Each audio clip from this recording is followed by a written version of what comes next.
What's going on, guys? Meteorologist Jonathan Kegges back with you on a Monday night.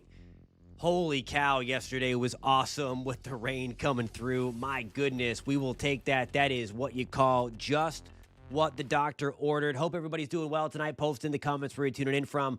We are taking a live look tonight from Victoria Gardens, hanging around near DeLand, and also Miramar Beach from our friends at WeatherStem. Thank you for the use of the extensive camera network. Awesome stuff. Free thinker. Good to see you bouncing all around tonight, my friend. Thank you for hopping on and catching all the streams this evening.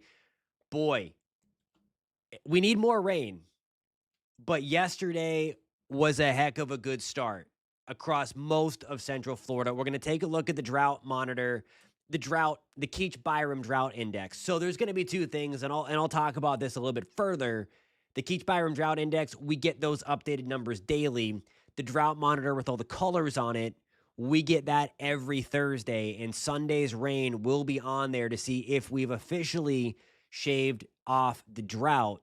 But the numbers, at least on the day-to-day basis, have improved, and in some places improved significantly.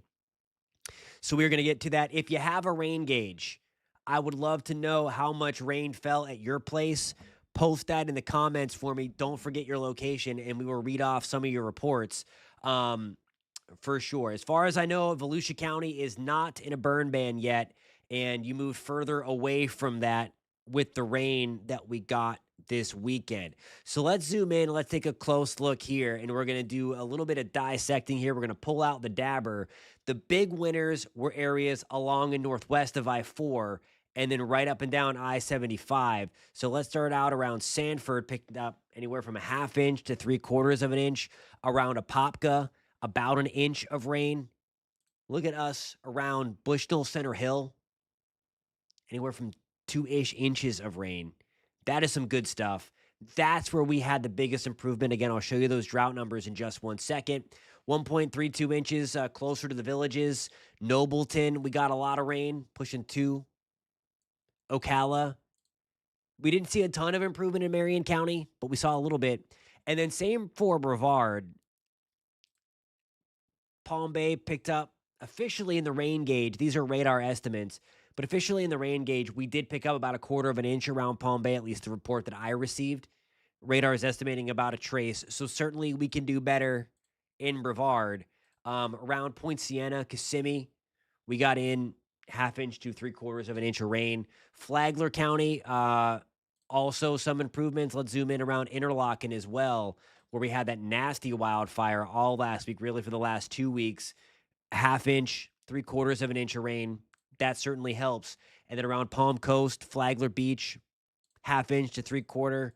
Let's go move into Volusia. We had some really nasty brush fires this weekend, especially on Sunday. Yeah. I mean, again, we need more. Like, don't get me wrong, we need more, but we have to start somewhere. And yesterday was, again, just what the doctor ordered. No severe weather. We did have one warning, but that really didn't amount to anything, thankfully, damage-wise. Love this. Love this, love this, love this. So we're going to go forward. We are going to get back into a pretty dry pattern again, so we don't want to re-add to this, but again, some improvements, and it is a darn good thing. Look, the forecast was right on. The timeline was right on that we talked about all up. We had concerns about the end of the Daytona 500. They moved it up an hour, and what do you know? If they didn't do that, they would have had rain on the final, 10 to 12 laps. So the organizers probably watched our forecast. I'm sure they have their own meteorologists, but I like to think they watched us. So here we go. The Keach-Byram drought index, and this is always a mouthful to explain every time. If you don't know what it is, I always like to explain it, because if you're catching this for the first time, you're like, okay, what the heck are all these numbers and colors plastered on my screen? Well, I have you covered. So 500 is kind of the magic number that burn bans are enacted, are induced by county officials. Okay, so that's some perspective. The 600 number is kind of the critical number that really gets County officials and firefighters really, really, really concerned. So you want to be below 300. Like we're doing okay, like when we're below 300 and really in the 200s. You want some moisture. This is essentially the amount of moisture deep into the soil. When this number is high in the yellows, oranges, and reds, fires start and spread easier because of the amount of fuel that they have. So this is primarily what this means is how much fuel is available and how dry is it. This little number next to the colored one is the change over the past 24 hours. So this is updated every day in between 2 and 3 o'clock in the afternoon. So this is great data here. And I mean, again, this might be boring, but like this tells us so much, and it excites me to be able to show this to you every day that we have literally running drought numbers every single day. Sumter County, look at our improvement. We were pushing that 600 number. We were yesterday, do the math, 441 plus 130. We were at 571. So we were pushing that critical 600 number, and we would have been there by the end of this week. But we shaved off, thankfully, 130 points there on the KBDI. Orange County, we shaved off nearly 50 points. Seminole, 76. Brevard, Osceola, as I showed you before, we didn't get as much rain. We improved, not as much, though, as Lake County or Sumter. I almost drank the coffee on the opposite side of where you're supposed to tonight. I was streaming for like an hour on the Just Weather channel. If you're not familiar with that, it's called @just_weather. If you like the weather and all things weather, got another page over there. So I was streaming over there for about an hour. So the voice is kind of, I'm going to try to hold the voice tonight, but I like talking to you guys. Okay, here we go. Flagler County, we're still in that want to be out of the 400s. Putnam, but we had improvements. Marion, we are still in that yellow zone. We're at 511. We did improve by 64 points, but this week ahead is going to really change things again for the worse. It's going to be hot. It's going to be dry. So I'm going to take a picture right now. I'm going to take a picture, okay, of this. And we're going to revisit this to see what the change is when we talk again on Friday. And of course, we're going to have the official drought update from the USDA and NOAA on Thursday. I imagine there's going to be some change. Alrighty. I am going to show you what that pattern change is that puts us back into the dry weather and hot weather. There's also indications in the longer range that winter is not over. It's Monday, and you know I like to do a little bit of long-range stuff on Mondays. We're going to look there. I would not put the heavy jacket away just yet. More on that in 3 minutes.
Welcome back, guys. It is a Monday night. That was a fast weekend. I can't say it enough. Last night was awesome. To hear the rain again, to hear some thunder, and to not have any strong thunderstorms to go with it, just what the doctor ordered. Before we get into this pattern change that will send the warmth back to us, and I mean, we're talking maybe upper 80s. I wonder, whoops, sorry, I hit the wrong button. My bad. We're jamming back out again. Hold on. We'll get there. All right, so here we go. This is, we're still in the red. Again, this is just to highlight again that we are still talking about being in some issues. We're still running about 2.5-ish inches below normal across most of central Florida. So again, we still have some work to do. Okay, so on to the future. Here is the big jet stream pattern. All of the cold air is situated, it's trying to retreat a little bit. We're still hanging on to some chill right there. We're looking up at the jet stream level, by the way. So this is 300 millibars, up where the jet aircraft fly at about 30, 35, 40,000 feet. So we are way, way up there. So this is the big time upper level pattern, but you can't get stuff at the surface without the other things going on in the upper levels, and that's why we look here. Core of the cold of the polar vortex has retreated back up here, but we do have now the cold spilling back into the west. So this is where we have the stormy stuff going on right now. It's going to be Rockies. Let me try to draw the Rockies in here. There are the Rockies, give or take, and all the stormy stuff is here. What we're going to have going on this week is this big-time ridge of high pressure expanding and carving out the southeast. So as that happens, we will see the warmth really begin to surge back into the southeast corner of the United States, including us in Florida. So let's take this out deeper into the future. And this is what I mentioned before. If you have your winter jacket, don't put it too far away just yet, because look what happens. Our little dip in the jet stream returns. Ridge starts to build out here. We get this again, and the cold air kind of sloshes back down into the east. And that means Florida. This is not going to be anywhere close to being as intense as what we had a couple of weeks ago, but I do think we have the opportunity to see temperatures get back into the 30s in Central Florida. This is going to be next Monday into Tuesday, so a week to 8 days away. So it's not that far in the long range. So here's the temperature anomaly split at the surface. Now, the numbers that I show you, they're not that's not the actual temperature. It's the departure from normal. So, for instance, our average high temperature in Orlando is at 73, 74 degrees. Our average low is 53. So that would put our temperatures on Thursday in the mid 50s and into the mid to upper 70s. So that's pretty much right where we should be. Now you're going to see the red surge a little bit further to the east. And then all of a sudden, here we go. We're looking at Monday into Tuesday. The blue is back in the east. This, again, is a good indication of where the cold air starts to spill back in. So the anomaly picture is showing anywhere from 10 to 15 degrees below normal. So again, doing that math, the mid-70s minus 10 or so degrees, that would put high temperatures back in the low to mid-60s. And overnight low temperatures back in the upper 30s and lower 40s. So we do have a pretty decent chill, I think, coming back in. Short-lived chill, because then watch what happens. Then we start to warm things back up again into the first few days of March. So I think a short-lived chill is coming, like probably from maybe Sunday night into Tuesday. We'll start to pull out of it again next Wednesday. So that's kind of the issue that we have going on. The official forecast from the Climate Prediction Center, they have us around normal. I would put some blue if I was making that forecast. I think that we're going to be below normal, but it's also the entire period there. And I think for like 2 days, we're going to be seeing the below normal temperatures. But you see out there to the west, that is where we kind of have that. As we go into February 24th through March 2nd, you see the orange come back. Decent probability for warmer than normal temperatures over Florida. The highest probability for the warmth as the ridge builds to our west is going to be around Texas, Oklahoma, Nebraska, Kansas, Iowa, Minnesota, the plains, upper Midwest, out in that direction. Oh, speaking of that storm system, we have some decent winds. These are I have the storm reports running. You'll see this on break too. Out in Utah, 77 mile per hour wind gusts just reported in Sevier, Utah. That just came in. That's crazy.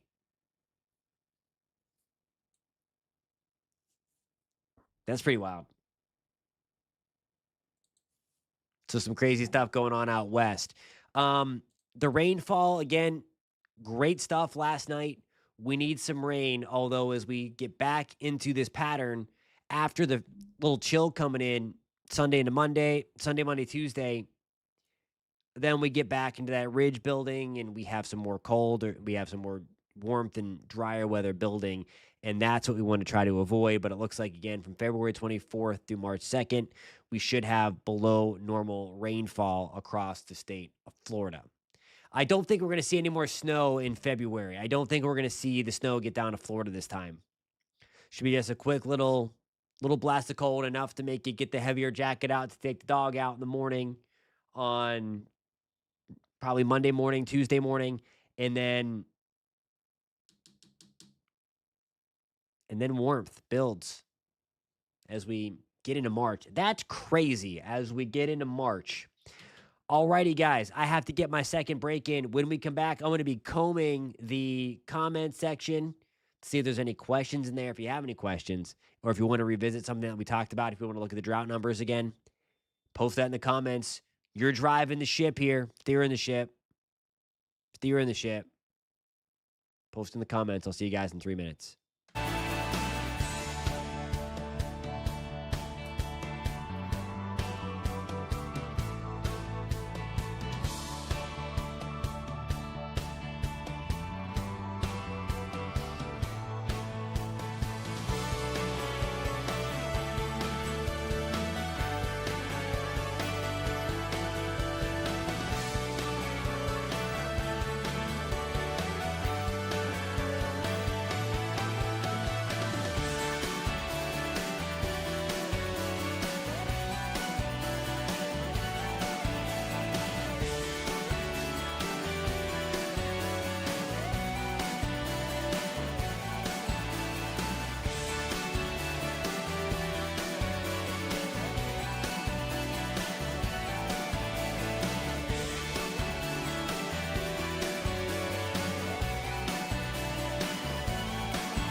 Alrighty, guys. So again, tonight's episode has all been about winter not being completely over yet in the long range. It's really not that long of a range. It's at the end of the 7-day forecast and into day 8 or 9. And then beyond that, we should warm things back up again to the first few days of March. So 8 days more cold coming. And then, of course, we talked about the drought. We still need rain. We're still in it. We are still going to be in a drought, and we still are in a drought, and especially as we warm things back up again over the next couple of days. But that's also going to allow us to dry things back out. By the way, temperatures for tomorrow climb into the upper 70s in Orlando, lower 80s in Tampa. So today is a little chill, super short-lived, still below normal, but pretty nice in Miami, Naples, and Vero Beach as well. Upper 60s in Pensacola, which is above normal for them, back in the lower 70s. No additional rainfall expected this week. Maybe a little bit of rain on Sunday with our next cold front coming through, but nothing as significant as what we saw last night, which, again, we need more. But last night was awesome. Alrighty, guys. Thanks so much for tuning in on a Monday night. Coming up at News 6 at 10, we are going to revisit some of the rainfall amounts from last night, and we are going to talk about this warm-up coming in the short range, and then winter not being there either, where winter coming back as we get towards the end of the weekend. I don't see anything too crazy at the end of February before it's completely done. I don't see anything too crazy at this point, as most of the active stuff comes west, and we need that to kind of push east a little bit. We'll take what we can get. Alrighty, guys. I'll catch you in a few minutes on News 6 at 10 o'clock right here on this channel. Different thumbnail, same channel, or better yet, on News 6 Plus. If you're watching in your easy chair, get some popcorn ready. We'll be talking about the chill coming back. Thanks so much for being here, guys. I'll see you tomorrow night, 9:30.